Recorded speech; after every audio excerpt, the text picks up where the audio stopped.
I'm here to talk about success. The first rule of success is to have a vision. You see, if you don't have a vision of where you go, and if you don't have a goal where you go, you drift around and you never end up anywhere. I mean, as you know, I was born in 1947 in Austria after the Second World War. So I was very fortunate that I stumbled onto my vision. And I didn't really like Austria when I grew up. I couldn't wait to get out of there. I couldn't see myself becoming a farmer or a worker in a factory or anything like that.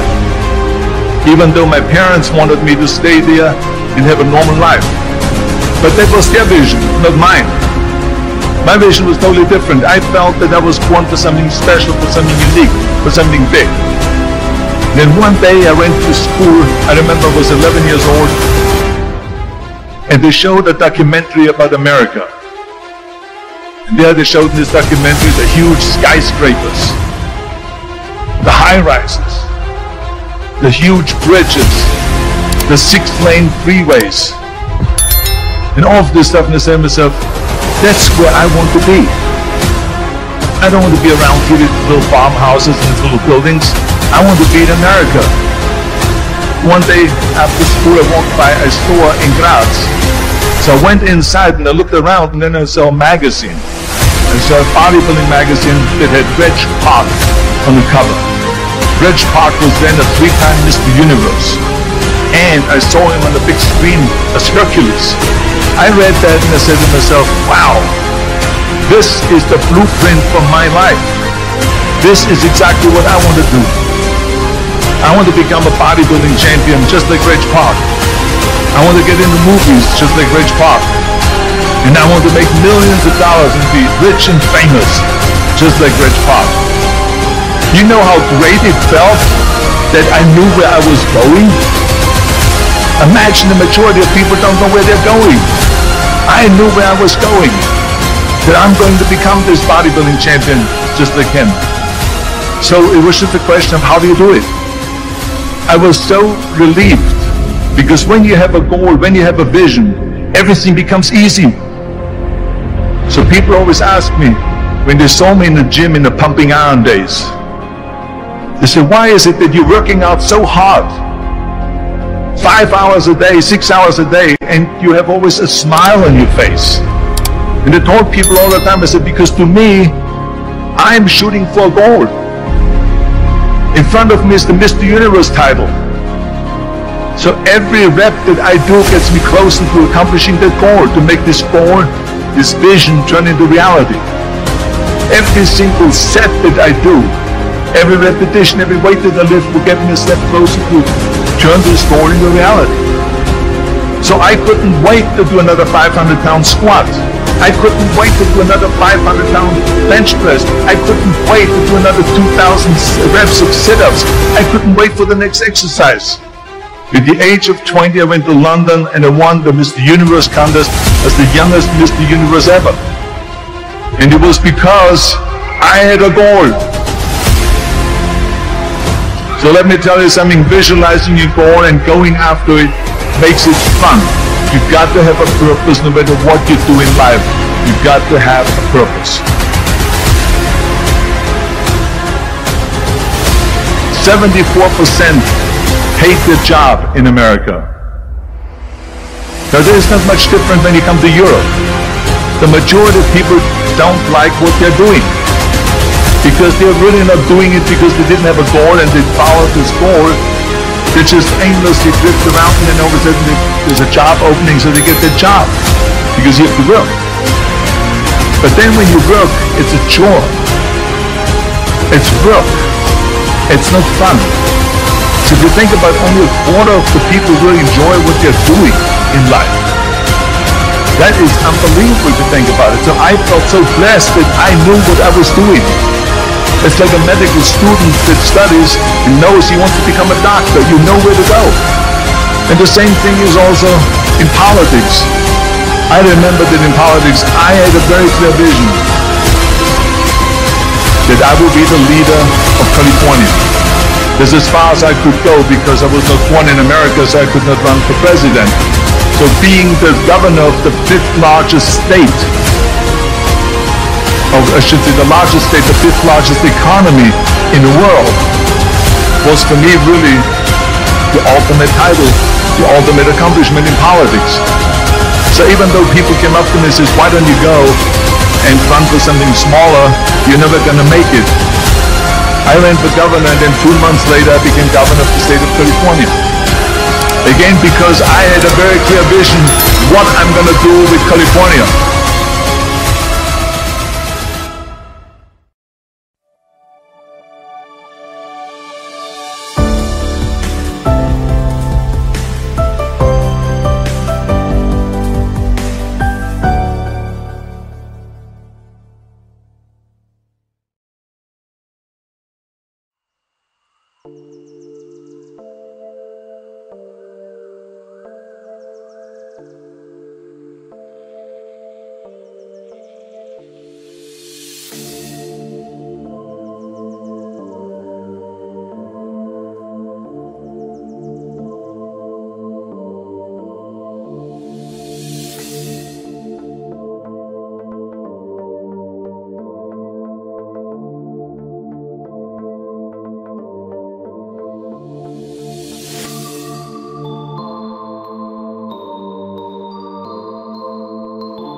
so high I'm hypnotized.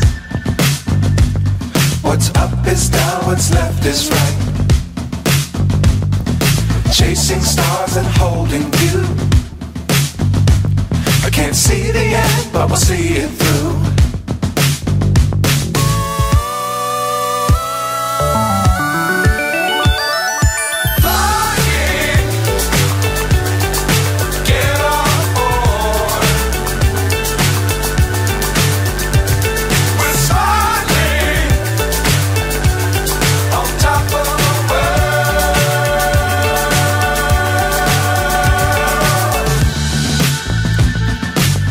Times don't fly too high.